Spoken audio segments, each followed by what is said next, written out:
Eric kecil dengan segudang prestasi, Lamarck ayahnya dan Susan ibunya, keluarga mereka tampak bahagia saat difoto.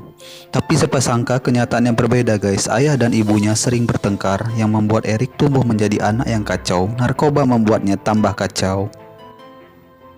Hingga membuatnya harus berurusan dengan polisi. Eric dewasa diperankan oleh Josh Hartnett, ibunya Eric diperankan oleh Mira Sorvino, ibunya Eric Susan sangat menyayangi Eric, berbeda dengan ayahnya Eric, Lamarck yang dari kecil telah meninggalkan Eric dan ibunya. Gadis cantik ini bernama Sarah yang diperankan oleh Sarah Dumont, dia bekerja di bagian SAR Amerika.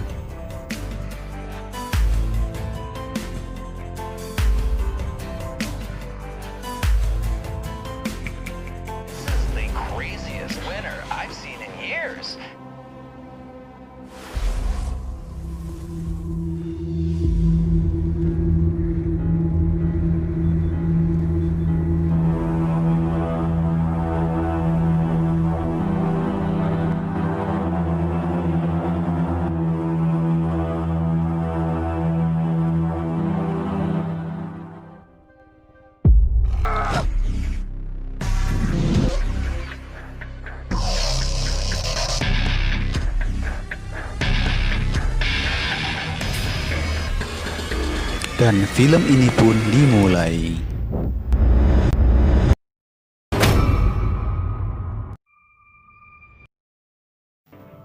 Scott Walk adalah sutradara di film ini. Scott Walk lahir di 1970 atau 1971. Selain sutradara film, dia juga adalah seorang produser dan mantan pemeran pengganti Amerika yang terkenal dengan mengarahkan film Perang tahun 2012, Act of Valor, bersama Mike McCoy. Dia juga mengarahkan adaptasi film Need for Speed. Ia memenangkan penghargaan 10 sutradara untuk ditonton di Festival Film Internasional Palm Springs 2012. Berkat prestasinya itu, dia dipercaya lagi untuk menyutradarai film ini yang diangkat dari kisah nyata. Sebelum saya memulai alur cerita film ini, alangkah baiknya terlebih dahulu kalian klik tombol subscribe bagi yang belum. Saya hitung sampai 100 ya. Oke, dimulai. 1, 100. Terima kasih.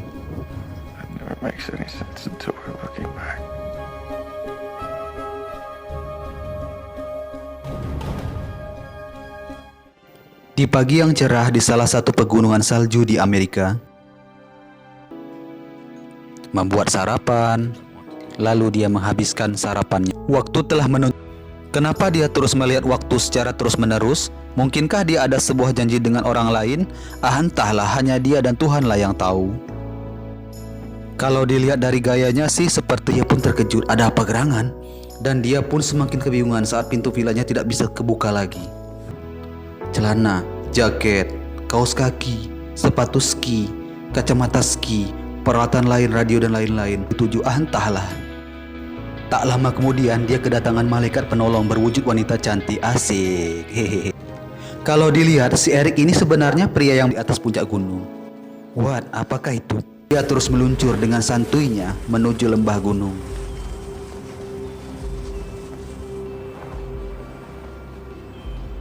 Saat dia melihat ada persimpangan, dia pun sedikit kebingungan. Berjalan terus dan akhirnya firasat dia, syukurlah dia tidak berseluncur tadi. Karena saat ini dia merasa mulai tersesat, dia pun mencoba mencari bantuan dengan menelepon, tapi tidak ada sinyal.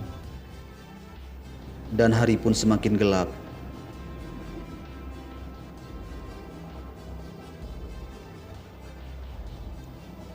Karena merasa semakin kedinginan, dia pun mencoba membuat api unggun dari ranting-ranting bekas.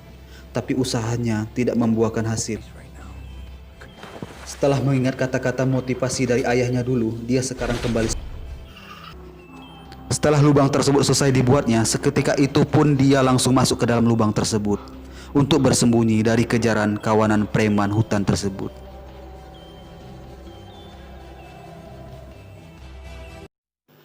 Tak terasa sudah hari kedua dan dia pun masih tersesat di tengah hutan pegunungan salju yang sangat luas ini. Saat ini dia sudah mulai stres dan mulai bicara-bicara sendiri. Sepertinya dia mulai depresi karena tak kunjung menemukan jalan pulang. Alhasil dia pun mulai menyalahkan dirinya sendiri. Kalaulah mungkin apabila posisi kita saat ini seperti si Eric, apakah kita mungkin bisa bertahan hidup? Entahlah, hanya tukang soma yang bisa menjawabnya. Mungkinkah ini efek dari ramuan orang Zimbabwe itu?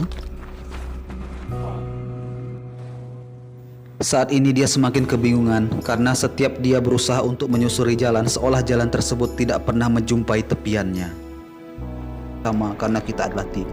Setelah mengingat keegoisan semua ini, dia terus menatapnya sambil menangis dan merenungi kenapa semua ini bisa terjadi. Uangnya. Sementara itu ibunya Erik yang kini telah mendengar rekaman pesan suara Erik mulai berpikir dan mulai tidak enak hati. Sedangkan si Erik kini pun mengalami halusinasi saat dia melihat cahaya bintang pada malam hari, dikiranya itu cahaya lampu gondola sambil penuh harap.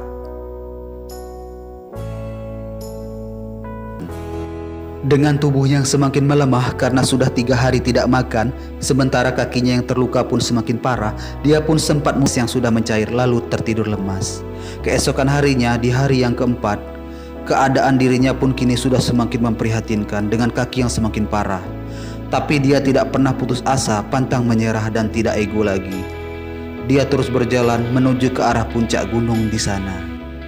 Tapi semakin dia mendekat, kenapa gondolanya belum juga terlihat?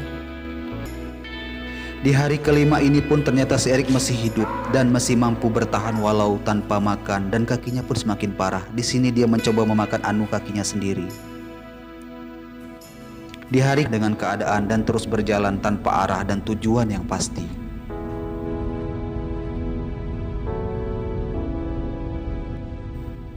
Hari ke-7 pun tiba, lantaran anaknya tak kunjung pulang, ibunya Erik pun mencoba menyusul Erik dengan mendatangi vilanya. Karena si Erik tidak ada di vilanya, ibunya pun mencoba mendatangi kantor SAR terdekat dan melaporkan atas kehilangan anaknya tersebut kepada petugas SAR. Tapi petugas SAR mengatakan butuh waktu 1-2 hari untuk menelusurinya. Sarah petugas SAR meminta fotonya Erik lalu ibunya memberikannya.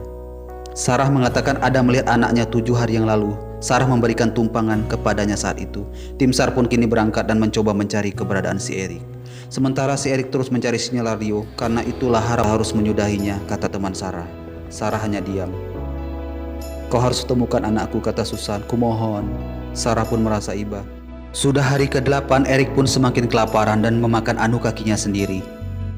Aku harus ke puncak cari sinyal. Sementara itu teman Sarah mengatakan seseorang hanya bisa bertahan 4 hari tanpa makan di atas sana dengan cuaca seperti ini, dan ini akan menjadi pencarian jasad katanya. Tapi Tuhan pun berkuasa. Akhirnya dengan terbata-bata dia pun sampai di puncak tersebut. Dia pun sangat sadar kini tak banyak lagi yang dapat dia lakukan selain berharap kepada radio yang saat ini digenggamnya. Dan satu-satunya yang dapat dia lakukan adalah merekam suaranya dan mengatakan dia sangat menyayangi ibunya, menyadari atas kesalahan-kesalahan yang selama ini dia lakukan dan meminta maaf pada ibunya. Karena mungkin dia merasa dia tidak punya banyak waktu lagi dan bisa-bisa mungkin dia tidak dapat berjumpa lagi dengan ibunya. Dan hanya rekaman inilah yang dapat dia persembahkan untuk ibunya kelak. Ketika saat nanti dia tak ada lagi di dunia ini, ibunya dapat memaafkannya.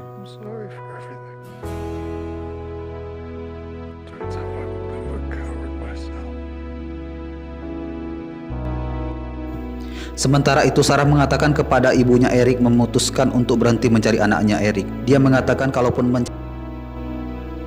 tapi keajaiban masih memihak kepada ibunya Erik. Tiba-tiba tim SAR mendapatkan sinyal radio yang berasal dari puncak salah satu gunung di sana.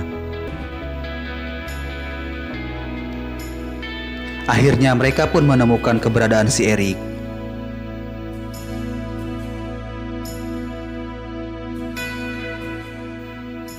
Sementara itu ibunya Erik di kantor SAR terus berdoa kepada Tuhan agar anaknya masih diberikan kehidupan.